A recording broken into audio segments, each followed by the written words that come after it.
Here we go for a very special edition of The Underground. It is Ned catching up with Filter frontman, Mr. Richard Patrick himself. Richard, how are you? How are you, Ned? I'm going really well, thank you, man. Excited to be chatting with you. You've just dropped one of the best albums in a good minute in the algorithm. Can you tell us about this one? Yeah, it took a while to do because I started a new kind of side hustle. I do movie scores. Yes. And so it gave me plenty of time to work on it. And I as opposed to just spitting something out, I made sure that it was rock. And so it took 7 years to make. But I did put other singles out. I put America out and Thoughts and Prayers. If people want to check that out, that's all available online and on YouTube.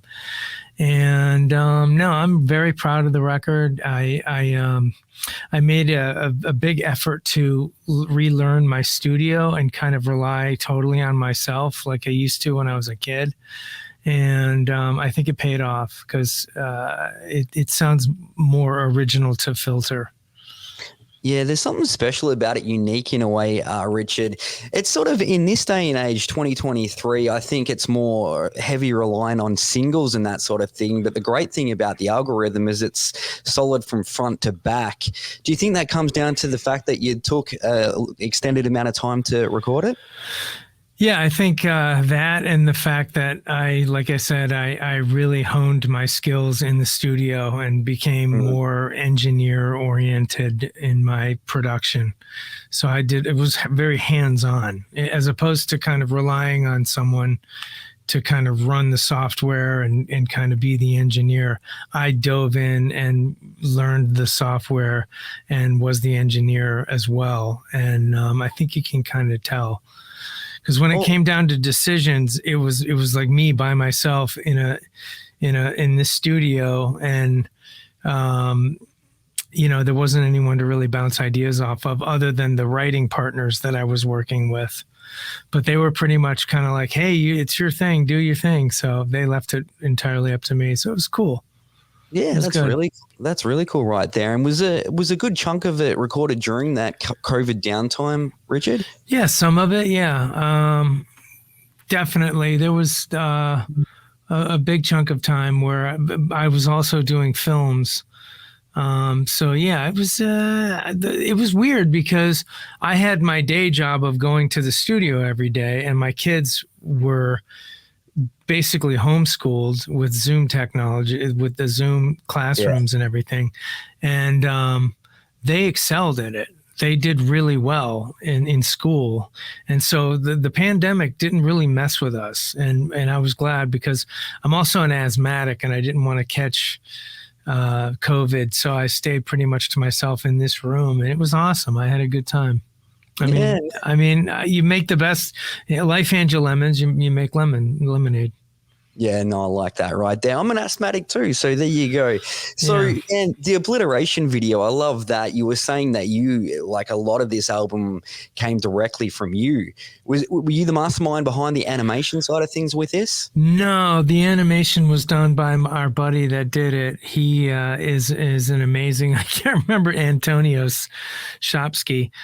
He did an amazing job, and it was pretty much, he met me online. And he said, I'll do your video because I really love the band. And, what do you have in mind? And I just said, make it post-apocalyptic, because the theme of the record is that an astronaut returns to Earth to find it destroyed.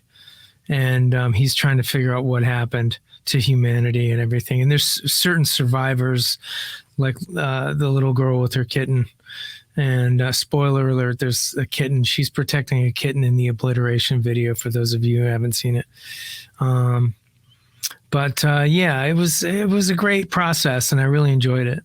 Yeah, I love that right there. And do you have any more to come off the album, Richard? Absolutely. There's going to be another video for, hopefully, I hope I'm not announcing it, but for the song Burn Out the Sun. Oh, nice. Yes. Yeah, I think it'd be cool to have a video for that because it's our only like mellow track on the record. Yeah, no, I love that right there, man. And you're coming fresh off a tour too, Freaks on Parade, with Rob Zombie, Alice Ministry. How was that one? That was amazing. We had a blast. We went into it as exactly with the mindset that like we are here as guests.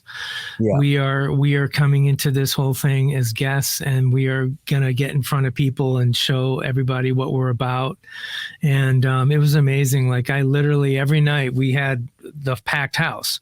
Like people were making sure they got there to see us, which is unfortunately I've been on tours where they're not there to see you and they're in the parking lot getting drunk, tailgating, and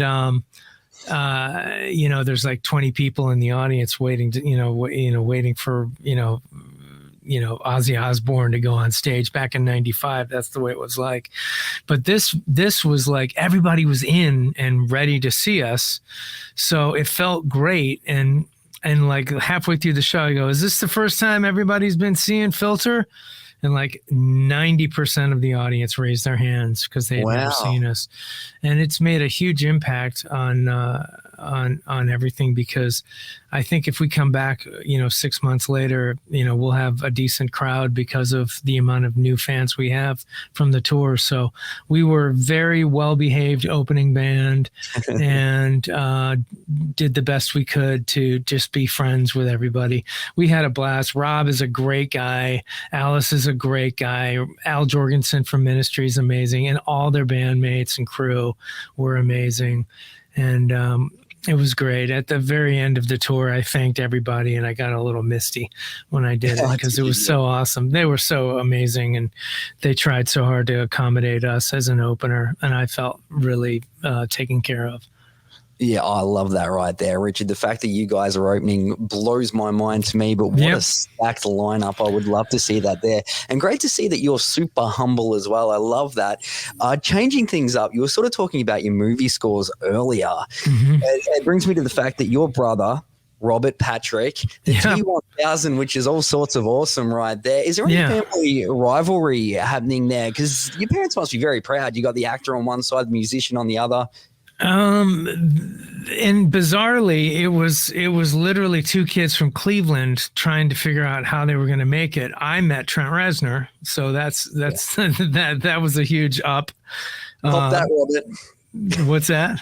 I said, cop that one, Robert. You're in first. But he actually he moved to Los Angeles when he was in his 20s and was like, I'm going to make it as an actor, and like just went out there and did it and did auditions and was liked. And he started doing movies, and then James Cameron discovered him, and the rest is history. He's the T1000. He's a great guy, and I love him, and I wish him well. I love that right there. Yeah, he gave me nightmares as a child, actually. And you guys do movie scores together, I believe. Actually, no. He just he sang a song called, I can't remember the name of the song. Maybe you have it in front of you. I can't remember the name of the song, but it's on the last Rampage soundtrack, which is available online, and it features my brother in one of the versions. I sing a version of it, and he sings a version of it. So it's pretty cool. Crazy right there. Yeah, definitely have to check that. I think the song is called "Oh Lord." The song is called "Oh Lord," featuring Robert Patrick. Oh, nice. Yeah. Oh, Lord. So if you want to look that up. Yeah. Yeah, no, fantastic right there, man. And I'm a big movie guy, and the Take a Picture pops up in Little Nicky. I was just watching it for the first time in ages just the other day when they're in the heaven scene there. And it makes me think, Richard, like what sort of is the coolest thing for you that your music's popped up on? I think my favorite is The Cable Guy. Yes. Because that's a great movie, and I'm pretty proud of it, as well as Demon Knight. Got a shout out to the first movie that licensed it, and but yeah, it was the Demon Knight soundtrack that broke us. So really? Demon Knight has probably got to be my favorite because of all those reasons. Oh, nice, man. Like that right there. And you guys, of course, the reason I've got you on right now are coming back to Australia in April. How hype are you to get back out here? Well, it's an amazing thing. But remember, guys, it took us 10 years to come back to Australia. So go and see us, because God knows when we're going to come back. And I'm only getting older. But I love Australia. If Trump gets reelected, I'm going to come and live there. But seriously, it's a fantastic place, and I love the people. I love the food. I love the hotels are fantastic. Everything's great. Sydney, Melbourne, Perth. It's awesome. Yeah, I love that right there. You even say Melbourne right, which means Melbourne, baby. We're not here to fuck spiders, mate. Oh, goodness me. I still don't understand that saying. It's very bizarre. And I was going to talk to you a little bit more about Aussie sort of lingo in a second. Sure. But, well, I may as well jump into it now. Have you critiqued your Australian accent, Richard? Last time I had you on the show, you had an absolute like ripper Aussie accent. Well, it's been a while since I've done it, but good on you. Aye. Good on you, mate. Yeah, right. Good on you. But, it's good, man. It's pretty good right there. Yeah, you were saying that you were last out here 10 years ago, the Soundwave Festival. I was actually at that fantastic show.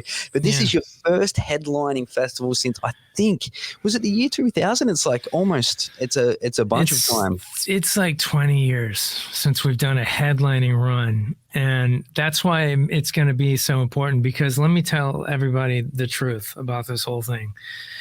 This version of Filter is absolutely the best version of Filter. It's the best guys, Johnny Radke, Bobby Miller, Elias Malin, and they are amazing musicians. They are fantastic. They did the record with me, so they all participated on the algorithm. We're going to play a bunch of new stuff off of the algorithm, and then all the hits, and then and all the singles from all the records. And except for maybe No Love we're probably not going to do. But Drug Boy off of, just everything, all the Can't You Trip Like I Do, all the songs. And yeah, we're just really excited to get back because it's fantastic out there. Oh, I cannot wait. And that, of course, is happening in April. Well, Richard, you've got the new album, The Algorithm. It's out now. Be sure to check that one out if you haven't, because it is an absolute masterpiece. You have the tour coming up. You've got a new video coming out too, which you were kind enough to tell us about. Is there anything else we need to know about? That's pretty much it. The one thing I will say is it's taken us 20 years to get back. So please come and see it. It would mean the world to me if everybody showed up and came and we sold everything out. Oh, yes. Well, definitely. Yeah. We've got a bit of time up our sleeves to save up those dollars to get to this show. Be sure to support it. Last question. I've been talking about your career and all that sort of stuff throughout. I want to know, what defines success to you? Well, success is just being free to do what you want on a daily basis. And, it was interesting when I worked on the algorithm, I wasn't necessarily doing it because I had to. I was doing it because I loved it. And that's why I think the record is so good. And I just waking up every day and making sure my kids are safe and going to school and not worrying too much about money and, that kind of stuff, but like literally doing what you do. Yeah. I make music. I travel the world. I am blessed to have this life. I have the most amazing life. I'm married to a great woman. My kids are fantastic. I mean, success is just everybody being healthy and happy. You know what I mean? It's for some people it's cars, for some people it's like houses and, platinum records. Well, I like all that stuff too, but it really is just about being happy, finding your spot in life and just being happy. Yeah, you sort of remind me of that saying, Richard, do what you love and you'll never work a day in your life. That's exactly. That's a great expression. Yeah, very much so. Well, you can check these guys out. It is Filter. I've got the dates right here in front of me. April 5 in Melbourne at the Croxton Bandroom. April 6 in Sydney, Metro Theatre. The 7th in Brisbane at the Triffid.